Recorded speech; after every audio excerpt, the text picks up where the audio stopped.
Olá, eu sou o Leonardo de Moraes Soares, consultor de inovação da MJV e designer formado pela Escola Superior de Desenho Industrial da UERJ, tendo mais de 5 anos de atuação em mercados de diferentes segmentos.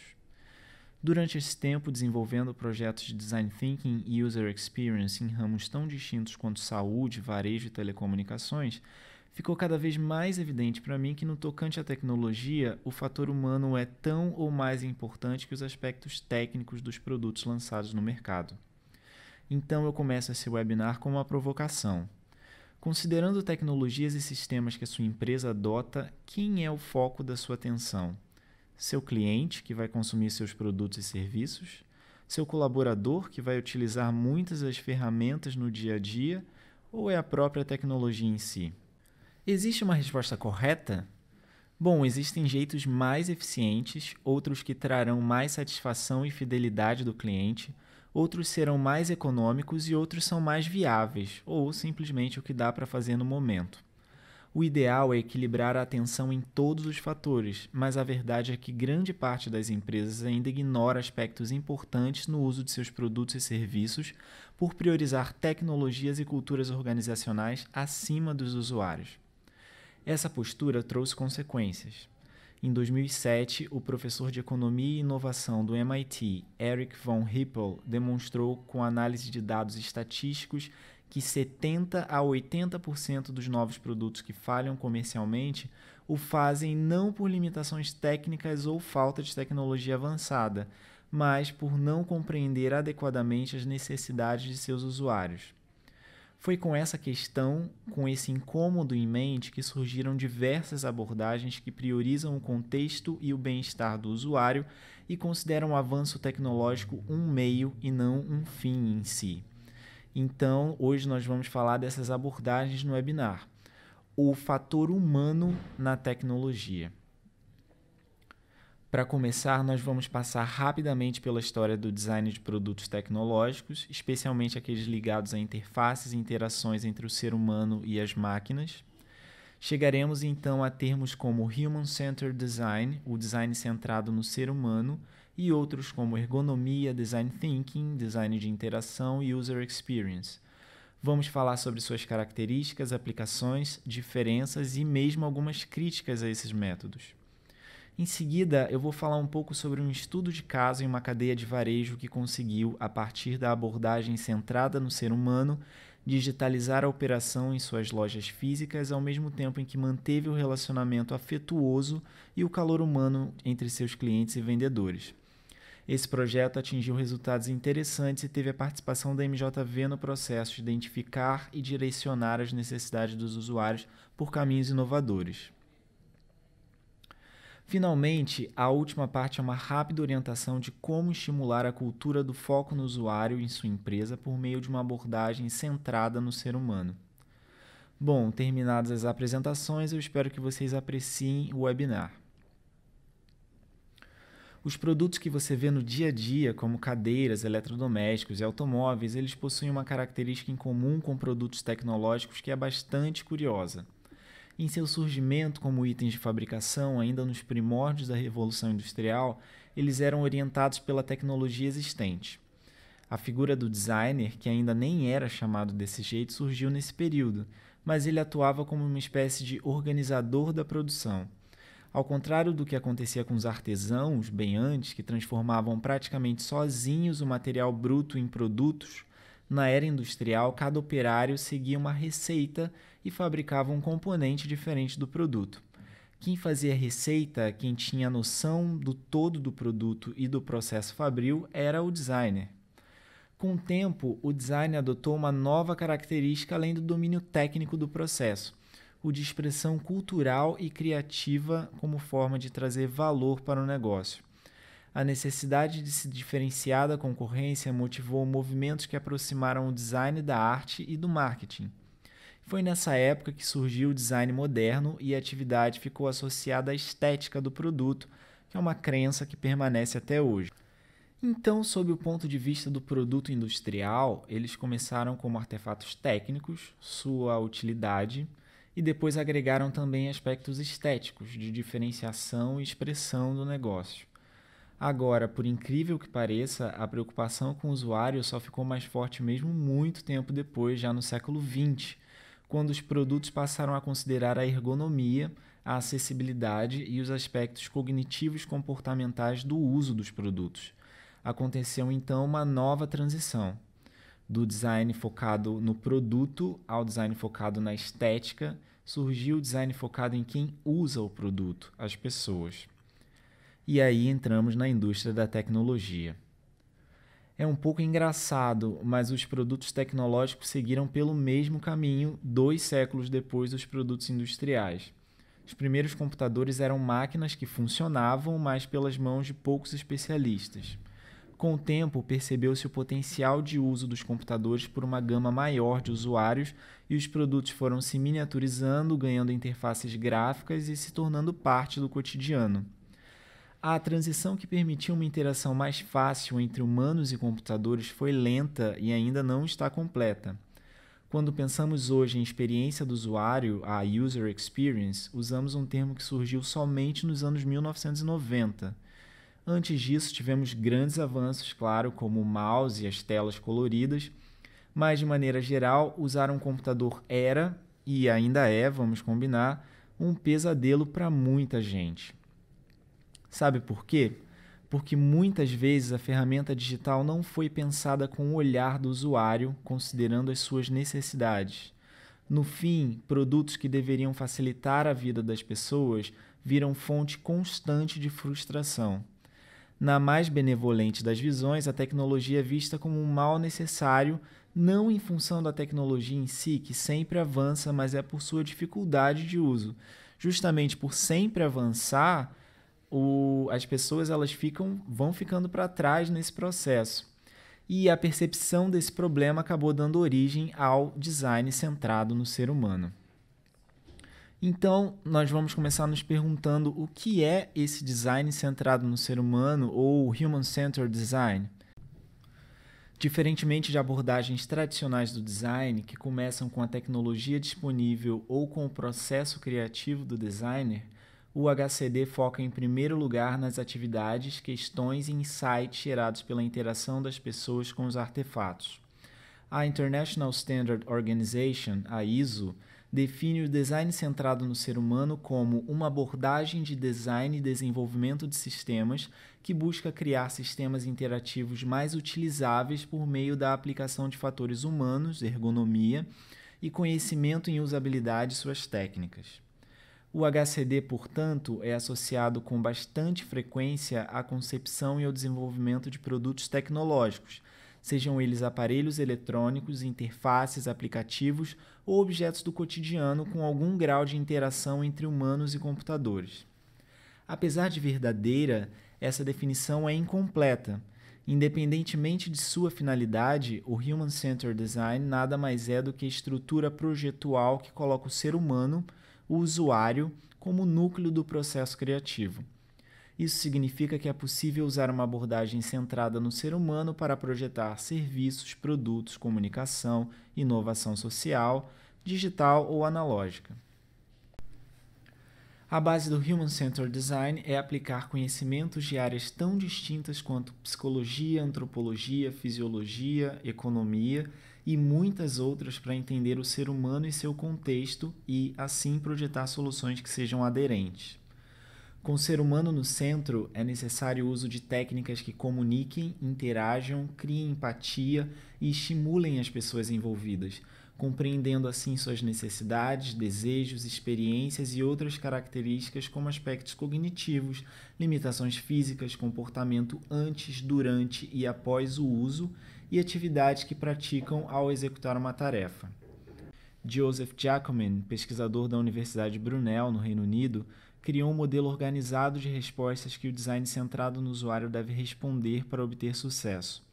Baseado na retórica clássica, que também serve como guia para textos jornalísticos, por exemplo, o esquema começa com o fator humano, para quem é o meu produto, que é a base para as perguntas seguintes. Depois, as atividades, as tarefas e as funções, ou o que o usuário irá fazer com o meu produto. Em seguida, o projeto deve pensar nas interações ou quando o usuário irá interagir com o meu produto. na semiótica, comunicação e discurso, ou como esse produto irá se apresentar, e, finalmente, dar um propósito ao usuário, ou por que ele ou ela terão motivação para usá-lo. Chegar a este grau de maturidade, o do propósito, é um dos grandes goals que um projeto de design centrado nas pessoas deve alcançar para obter sucesso. O Human-Centered Design pode ser usado em grandes desafios globais ou em melhorias pontuais de produtos e serviços. Dentre os usos potenciais para uma abordagem HCD destacam-se mudança de cultura, ou como garantir que os hábitos novos e objetivos estratégicos sejam assimilados e praticados pelo público-alvo, introdução de um novo produto no mercado, ou como garantir que aquilo que minha empresa criou irá se sobressair diante da concorrência, entrada em um novo mercado, ou como garantir que o produto existente poderá ser adaptado para um público-alvo que não está habituado ao seu uso, e até a criação de um novo mercado, ou como encontrar uma necessidade humana que ainda não foi explorada e assim se tornar um modelo a ser seguido. É possível criar produtos de sucesso sem envolver o usuário no processo de criação? Sim, é possível, mas considerá-lo desde as etapas iniciais do projeto vem mostrando com cada vez mais evidência que é um caminho seguro para a inovação. Inovação e segurança parecem conceitos antagônicos, mas quando o processo de inovação está ancorado nas necessidades das pessoas, as soluções se tornam mais assertivas. E o que caracteriza um projeto de design centrado no ser humano? De acordo com a norma ISO 9241-210 de 2010, são 6 as características principais. A primeira delas é ter uma equipe multidisciplinar envolvida. Diferentes skills enriquecem o projeto com pontos de vista e capacidades distintas. Bons gestores, bons designers, bons desenvolvedores, mas também bons psicólogos, bons antropólogos e até bons cozinheiros, se o projeto assim o exigir. O entendimento claro dos usuários, suas relações, ambientes e tarefas. Aqui, empatia é a palavra-chave. Não só presumir ou basear-se em frios dados estatísticos, mas sentir as dores dos usuários e das pessoas relacionadas a eles em função da interação com os objetos e sistemas. Em seguida, considerar a completa experiência do usuário, ou seja, não somente a satisfação e a facilidade de aprendizado da pessoa com o produto ou serviço durante seu uso, mas também a expectativa antes e a memória posterior ao uso. O design baseado na constante avaliação das pessoas, o que significa validar o produto regularmente de modo a criar uma solução final aderente ao público-alvo.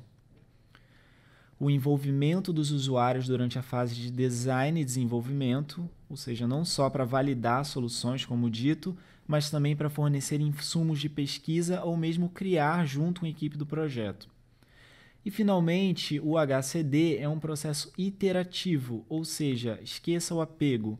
O fato de estar sendo constantemente validado serve para que o produto possa mudar, evoluir e refinar-se até chegar a um estágio de maturação adequado.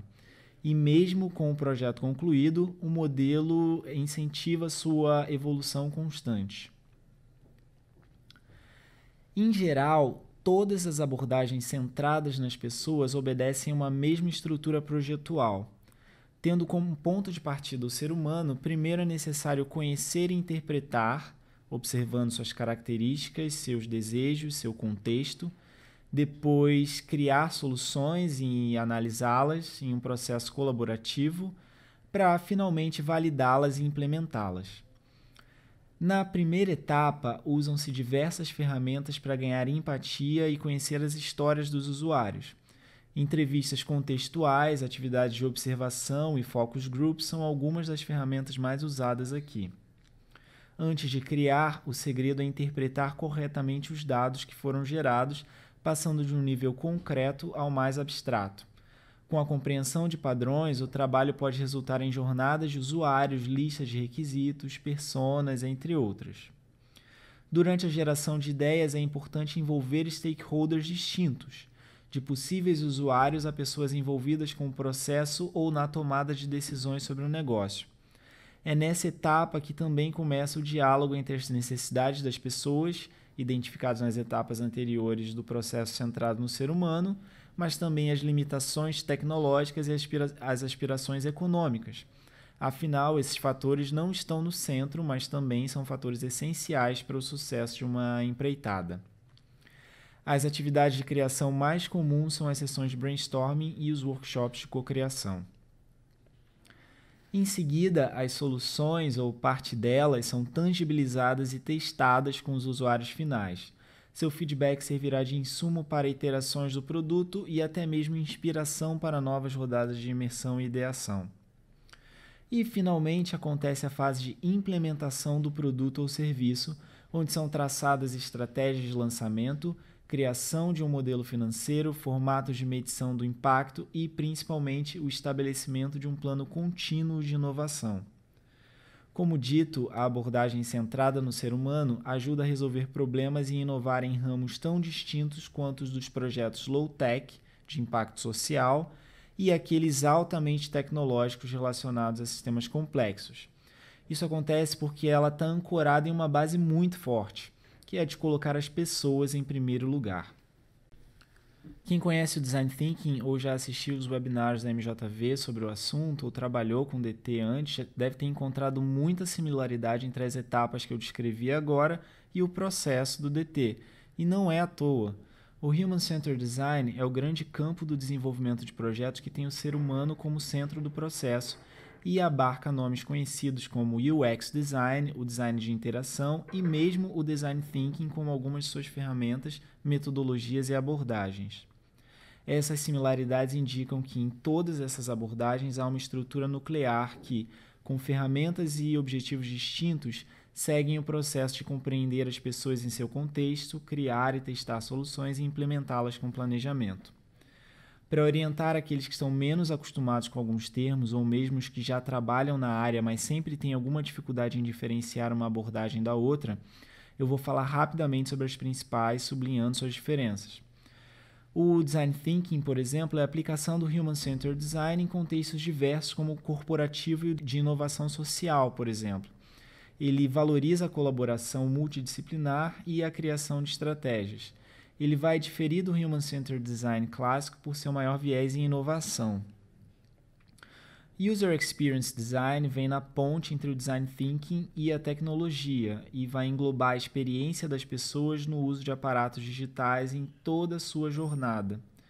Foca na arquitetura de telas, em sua interface e também no design de interação, que é basicamente como os usuários irão ler, compreender e manipular telas, botões, alavancas, etc. Isso significa que, além do design digital, o design de interação impacta no design de produto. O design industrial mais clássico também usa abordagens centradas no ser humano para garantir o conforto no uso, evitar erro e lesões e garantir a aderência do produto no mercado, especialmente usando princípios da ergonomia. Como visto, essas disciplinas se sobrepõem e não se excluem. É possível realizar um projeto de produto com técnicas de Design Thinking e User Experience, por exemplo, e temos ainda muitas outras com diversas finalidades. Mas o modelo centrado nas pessoas não escapa de críticas. O ditado "a dose faz o veneno" também funciona no contexto das abordagens centradas no ser humano. Se deixarmos todas as decisões, entre aspas, nas mãos do nosso público-alvo, quem corre riscos é a própria inovação. A frase que melhor ilustra esse conceito é a já clássica atribuída a Henry Ford. Se eu tivesse perguntado a meus clientes o que eles queriam, teriam dito um cavalo mais rápido. É necessário, no processo da inovação, ter participantes com perfil e treinamento para conectar não só anseios e necessidades não atendidas das pessoas, mas também para ponderá-los e olhar além. Caso contrário, como disse Donald Norman, um dos maiores pesquisadores de ciência cognitiva e usabilidade do nosso tempo, já em 2005 ele falou que sem a ponderação de um designer forte, o máximo que se consegue é evitar erros, melhorar o que por natureza não é tão bom. A criação de produtos disruptivos passa necessariamente por uma etapa de tirar os usuários de sua zona de conforto. Para Norman, paradoxalmente, a melhor maneira de satisfazer os usuários é, às vezes, ignorá-los. O segredo, então, é o equilíbrio, até porque, mesmo para ignorar, é preciso conhecer as pessoas e fazê-las participar do processo.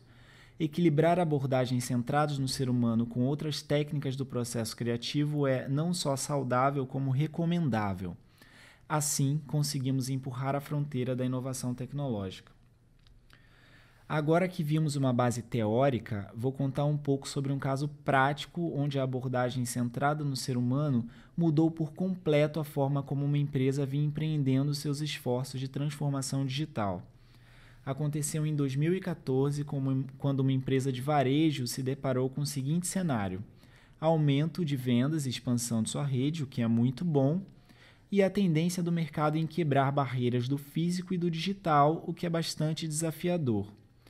Acostumada com um estilo bem tradicional de vendas, típicos do interior, no qual vendedores e clientes estabelecem uma relação de confiança e amizade, a ponto de os clientes mais fiéis levarem pão de queijo e cafezinho para os seus vendedores favoritos, por exemplo, a empresa se viu diante de um cenário em que deveria ser digital, sem perder o calor humano de suas relações.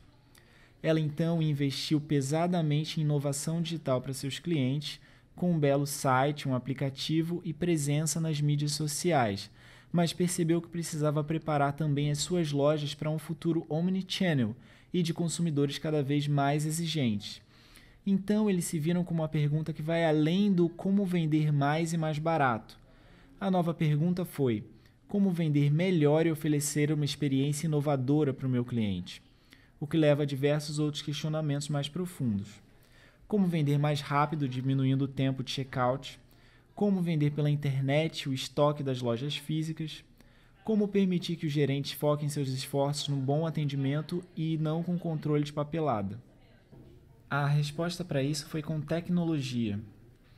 Vendedores ganharam um aplicativo para realizar suas vendas, estoquistas ganharam modernos aparelhos de bipar etiquetas e os gerentes finalmente ganhariam tranquilidade para suas lojas. Mas não foi o que aconteceu. Com o tempo, tanto os leitores de etiquetas quanto os celulares com os aplicativos foram parar nas gavetas, permitindo o retorno dos velhos terminais de atendimento, da agenda de clientes, da calculadora e da contagem manual dos produtos. Ao perceber que somente a tecnologia para suas lojas não seria o suficiente para alcançar o almejado futuro omnichannel, a loja resolveu transferir seu foco para os usuários de todas aquelas ferramentas e apostou no design thinking como abordagem. A equipe de projeto então percorreu diversas lojas, acompanhou o trabalho de colaboradores de diferentes áreas, conheceu o centro de distribuição e entrevistou clientes para conhecer seus padrões de consumo e expectativas. Os resultados então surpreenderam.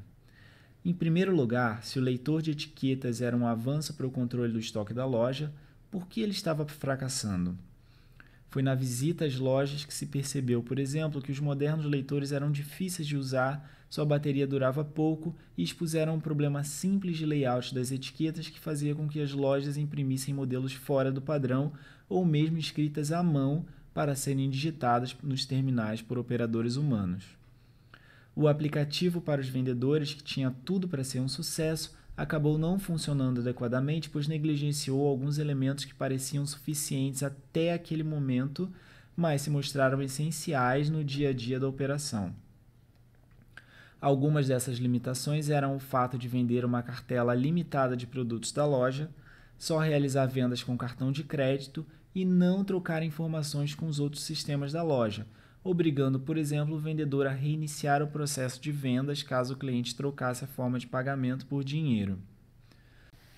Uma vez que existia uma lista de problemas a serem corrigidos, percebeu-se também que era necessário avançar para criar uma solução realmente inovadora para a loja. Foi então que buscou-se entender o DNA da relação entre loja e cliente, perfis e hábitos dos participantes daquele ambiente e as ferramentas disponíveis. Como resultado, descobriu-se, com o auxílio de ferramentas como personas, mapa de empatia e clusterização de necessidades, que havia uma miríade de oportunidades a serem exploradas em um ecossistema digital que conectasse o back-office, o front-office e as ferramentas já desenvolvidas para os clientes. No lado do back-office, conhecer a rotina dos estoquistas permitiu criar um aplicativo digital que não só realizasse a contagem e o controle do estoque de maneira mais simples que o leitor de etiquetas, mas que se conectasse com o sistema de vendas e avisasse sobre a seleção de um produto em tempo real, permitindo que ele fosse separado antecipadamente, agilizando a retirada. E um benefício lateral foi o redesenho das etiquetas em um layout mais amigável que facilitasse a leitura pelo celular e evitasse o uso de gambiarras. Para os vendedores, percebeu-se que ampliar as possibilidades de venda era mandatório, mas um ganho significativo que o aplicativo poderia trazer seria o reforço do calor humano e da personalização do atendimento a qual a loja estava habituada. Para isso, foi incorporada uma solução que integrava informações sobre os clientes para tornar as vendas mais assertivas, como uma lista de itens recentemente buscados por eles no site, data de aniversário para envio de mensagens e uma ferramenta de comunicação entre ambos. Durante os testes, vendedores também tiveram contato com a ferramenta e puderam deixar sua impressão. Finalmente, para o gerente, foi criada uma ferramenta de gestão da loja com acompanhamento da movimentação do estoque em tempo real, performance de vendedores e estoquistas e visão ampla do estoque da loja a fim de prepará-la para o Omnichannel. Os resultados foram maior adoção do uso de ferramentas e a consequente melhoria na saúde da operação da loja, menos tempo entre o fechamento do pedido e a retirada do produto, maior vínculo e fidelização entre vendedores e clientes, redução no tempo gasto com a contagem dos produtos e redução nas divergências entre o estoque físico e o estoque virtual. Com isso, o design centrado no ser humano retomou a rota de inovação da varejista e evitou que uma boa iniciativa tecnológica se perdesse na falta de conhecimento da realidade dos usuários.